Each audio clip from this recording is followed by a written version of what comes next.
Así es, justamente es lo que se quiere probar un poco. Una de las grandes alternativas que se tienen es lo que significa los metros. Uno, para acabar con el caótico situación de tránsito sobre las calles de nuestra ciudad. Segundo, que sería una inversión a seguro, porque actualmente pues lo que quieren solucionar con lo que se denominan ahora este famoso metropolitano, que simplemente está siguiendo la ruta de la vía expresa y que tiene grandes problemas en Barranco, y por lo cual pues al parecer quedaría hasta ahí por el momento, como un gran obstáculo a continuar la gran ruta que supuestamente han señalado.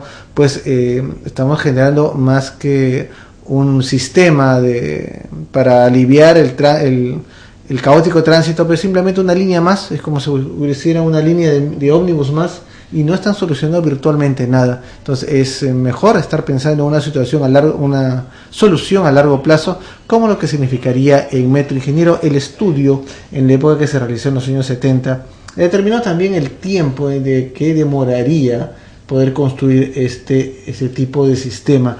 Alrededor de cuánto, recordemos que la tecnología pues ha avanzado, digamos, mucho respecto de los años 70 en lo que significa construcción, y sobre todo análisis y profundidad, y poder tener la velocidad necesaria. Se han hecho túneles incluso debajo del Canal de la Mancha de Inglaterra y Francia. Yo creo que la tecnología existe, faltaría simplemente un poco de apoyo económico y decisión política. ¿Cuándo podríamos estar hablando de un metro? ¿De cuánto tiempo sería el trabajo necesario para ello? El trabajo necesario, los que hicieron el estudio, que hago la referencia, para Lima, consideraban hacer el estudio por etapas. Okay. Primera etapa era la línea denominada prioritario, que parte del sur hacia el norte. Y que cruza, por el centro de Lima. Por el centro. ¿No? Todo subterráneo. Y con esa experiencia, pues creo que se podía continuar. Esta construcción de los metros, por más país que sea muy rico, etcétera, no es fácil. Hay que hacerle por etapas a medida que la ciudad va creciendo. Es como los franceses, que empezaron hace más de 100 años la construcción de su metro, pero siguen construyendo. Porque cuando ellos construyeron tendría pues 2 o 3 millones de habitantes. Actualmente tiene 13 millones.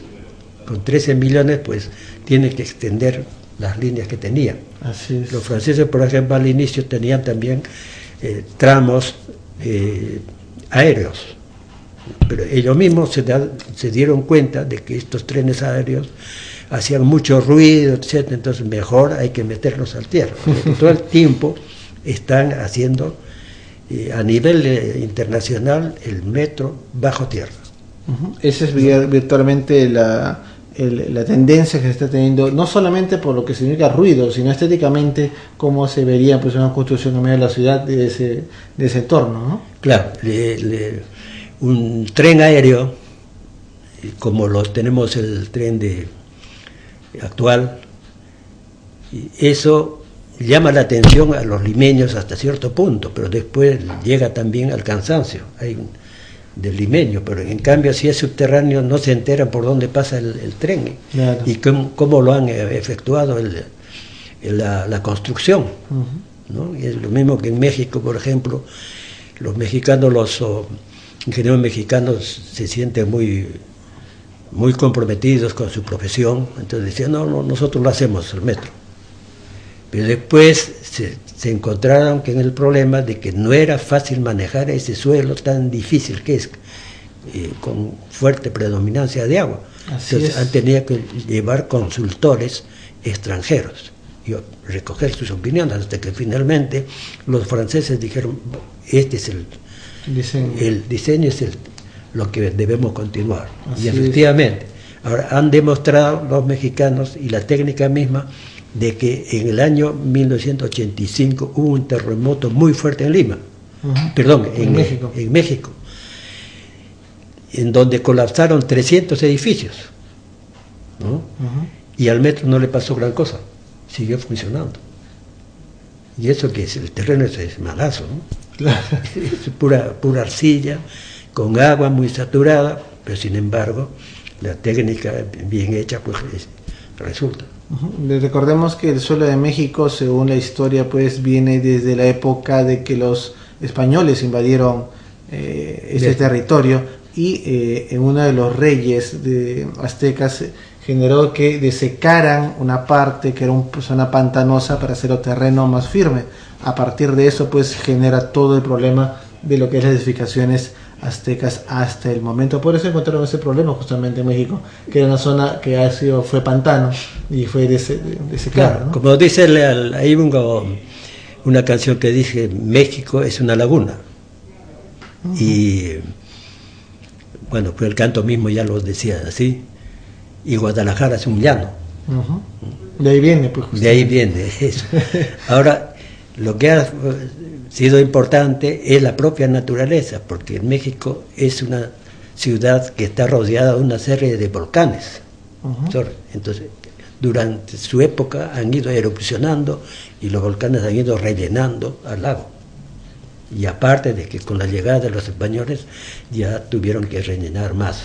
Así, justamente es parte de esto, lo que es un poco para hacer alguna obra siempre hay que recurrir a la historia, no solamente al estudio técnico, sino también a la historia de los pueblos. Ingeniero, cuéntenos un poco lo que significa, bueno, estas rutas que ya se han hablado en ese estudio, pero lamentablemente no se realizó, no se concretizó.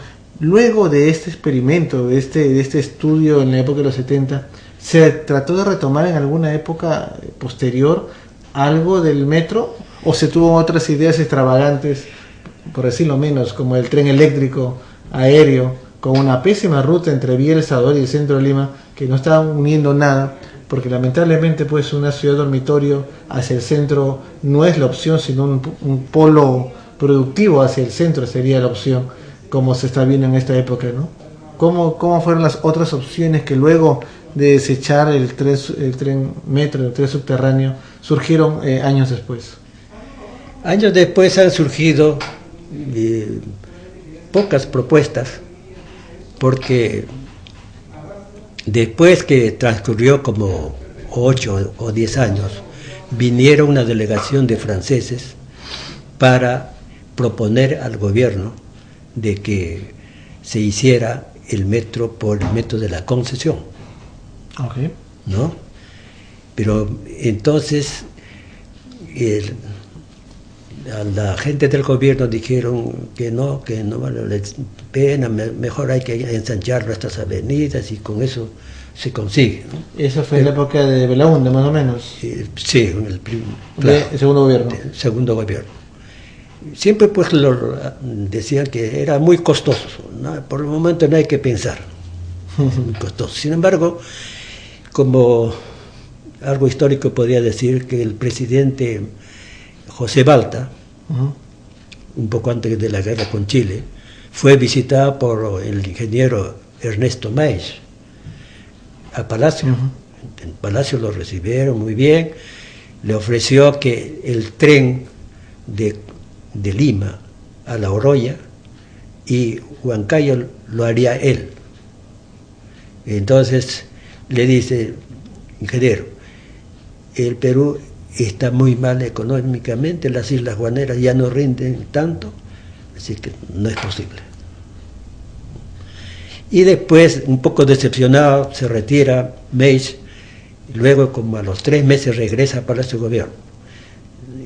El señor Balta, yo se lo hago sin que usted me dé plata, yo lo voy a financiar. ¿Y cómo es eso? Por concesión.